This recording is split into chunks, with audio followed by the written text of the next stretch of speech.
I've had one of the biggest realizations of my life this week. And honestly, I don't think it's just about relationships. I think it's about being human. A few days ago, someone I love became a little quieter than usual. Nothing dramatic. He was busy and, focused on his own life. And consciously, I knew that. But then I noticed something happening inside me. A thought appeared. The thought, why hasn't he texted me today? And now, years ago, I probably would have believed that thought immediately. I would have thought, maybe something is wrong. Maybe he's pulling away. Maybe we need to talk. I need more. But this time I paused because I've been training myself to recognize something. Not just my thoughts, but where they come from. And what I discovered completely changed the way I look at relationships. I realized I didn't actually need anything from him. I was trying to regulate something inside myself through him. And I think this is what so many of us call a relationship. Not consciously, of course, but unconsciously. Something contracts inside us, a tiny thought, a moment of insecurity, a feeling of not being beautiful enough, not good enough, a difficult conversation at work or a stressful day, being tired, something so small we barely notice it. Our nervous system becomes just a little less settled. And then, almost magically, our attention shifts to the person we love most. Why hasn't he texted? Why didn't she call? Why isn't he more affectionate? Why isn't she choosing me? And suddenly, the relationship becomes the problem. But what if it isn't? What if the relationship simply became the screen onto which we projected something that had already started much earlier inside of us? That completely changed the way I look at my own life. Because instead of asking, what do I need from him?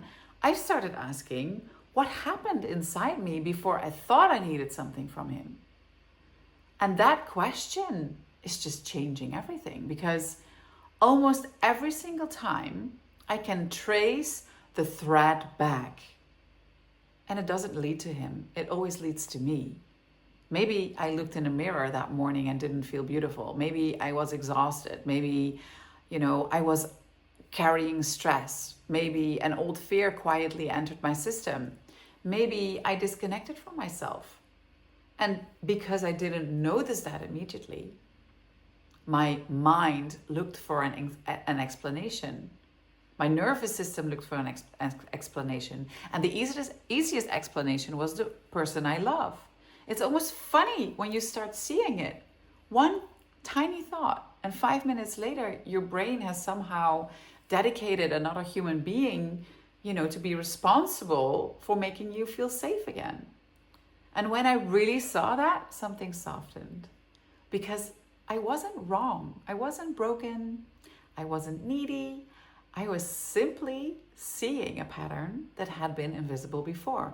And once you see it, you can't unsee it. Now, does that mean we should never have needs in relationships? Of course not. I think healthy relationships are beautiful. I think communication matters. I think expressing your desires matters. But I've also learned now that there is a profound difference between expressing a desire and asking another person to regulate a part of me that I'm no longer willing to meet myself. And the more I've learned to create safety within myself, the quieter my relationships have become. Not because there's less love, no, but because there's less fear, less projection, less trying to control, less needing another person to constantly reassure me that I'm okay. And ironically, the safer I become within myself, the more clearly I can actually feel what I truly want. Not what fear wants, not what my nervous system wants, what my heart wants, what my soul wants. And sometimes I genuinely want to reach out. Sometimes I don't. And the beautiful thing is, neither comes from fear anymore. It comes from freedom. And maybe that's what a conscious relationship really is. Not two people constantly trying to heal each other's wounds, but two people taking responsibility for meeting themselves so deeply that they can finally meet each other from love instead of from fear. And honestly, I think this goes far beyond relationships. We do the same thing with our business, with our money, finances, with our bodies, with success. We keep asking the outside world to regulate something that quietly already started within us. And maybe that's why I believe embodiment isn't about becoming someone who never gets triggered. It's about becoming someone who becomes curious before reacting. Someone who asks, where did this actually begin? Because every trigger is an invitation. Every contraction is intelligent. Every moment that life shakes us is an opportunity to become a little more free. Oh, I really love to hear your thoughts about this. Have you ever caught yourself asking someone else to fix something that had actually started inside you? Let me know in the comments. And I'd love to continue the conversation. And if these conversations about embodiment, conscious relationships, human evolution, if they resonate with you, I'd love for you to subscribe to this channel. And thanks again for being here.